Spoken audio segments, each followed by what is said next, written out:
One of the things that I enjoy the most is an exceptional sense of humor. And very few people have an exceptional sense of humor. My brother Tim is one of them. Incredibly funny. His wit, his timing, his recall, a glimpse of the exceptional divine sense of humor of Almighty God. When I recall the best of times, more times than not, they are times when I am laughing so hard, my face is red, I'm hot, I'm sweaty, tears are running down my face, my nose is running. And even when times were sad, a good sense of humor, timed just right and said just right, can go a long, long way. God made the world with a divine sense of humor. We say that a person has a sense of humor if he can see through things, and we say that a person does not have a sense of humor when he cannot see through things. By divine sense of humor, I mean, when God created the world, we were supposed to see through the world to see Him. A mountain was not just a mountain. A mountain was the revelation of the power of Almighty God.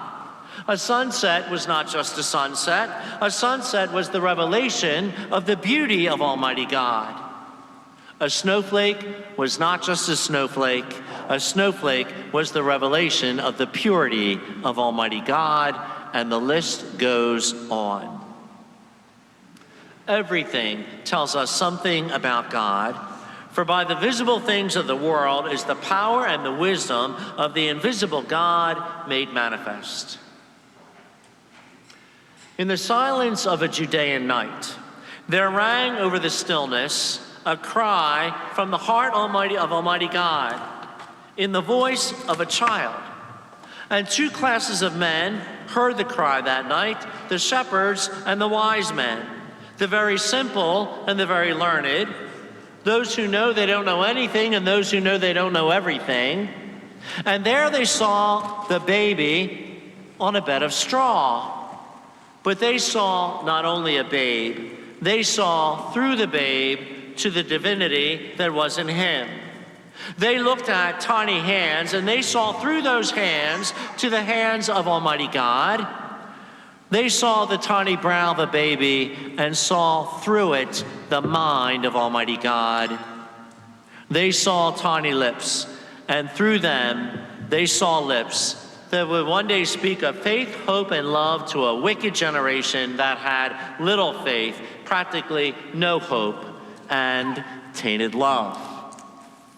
They saw tiny feet, and through them they saw feet that one day would be nailed to a cross. These onlookers were really seeing more than a babe in a crib. With a divine sense of humor, they were seeing Almighty God through a baby. They needed divine humor then, at the time of Jesus' birth, and we need divine humor today, as every time is a time for Jesus. Things were going badly in those days when Caesar Augustus ordered a census, just as things can go badly today. Matthew tells us in chapter 12 that they were a wicked generation in those days, just as there is a wicked generation today. It would be good if there was a divine sense of humor in the face of the struggles of today. It would be good if men and women on both sides of the aisle did not take themselves so seriously and take the real interests of the citizens they represent much more seriously.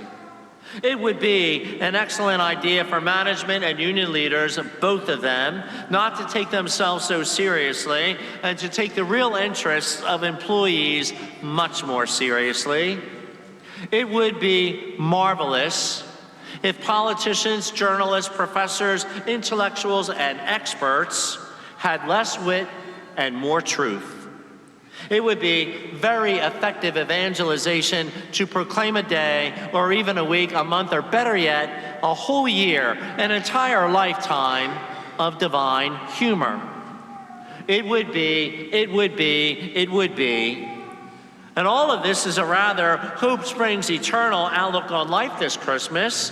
But at the end of Christmas Day, at the end of New Year's Day, at the end of the day, the cynical ask, Well, what difference did the Christ child make? What did the Christ child bring? With all of the celestial phenomena that marked the birth of Jesus Christ, and again at his death and his resurrection, the coming of the Christ child was omnipotent. His birth was signaled by a strange star. Mysterious visitors from the distant east arrived out of nowhere to do him homage. At his death, the dead rose from their tombs and were walking through Jerusalem. At his death and his resurrection, there were earthquakes. His birth, death, and resurrection were momentous. But what difference did he make? He didn't bring world peace. He didn't conquer the world's misery.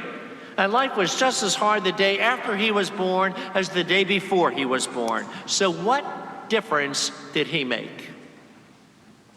Well, for one thing, he was not supposed to make life a walk in the park. Because if he did, we wouldn't need any of the virtues that define good character. We wouldn't need bravery, heroism, honesty, perseverance, study, mastery, none of it. If everybody won first prize, if everybody came in first place, his coming would have put on an equal plane the brave with the cowardly, the hero with the villain, the honest with the dishonest, those who persevered with those who quit, those who study with those who copy, those who master with those who didn't even try. So what did the Christ child bring? Well, the answer is very simple. The Christ child brought God. He has brought Almighty God, who had unveiled himself gradually, first to Abraham, then to Moses and the prophets, then through wisdom literature. The God who revealed his face only to Israel, and even though he was honored among the pagans in various cryptic and shadowy disguises, the God of Abraham, the God of Isaac, and the God of Jacob, the true God, whom he brought to all the nations of the earth as evidenced by the visit of the kings. The Christ child has brought God, whom we know now in our tiny brows, who we see his face with our tiny eyes. We call upon his name with our tiny lips, and we hold out our tiny hands and hearts in Holy Communion. What has the Christ child brought? The Christ child brought God.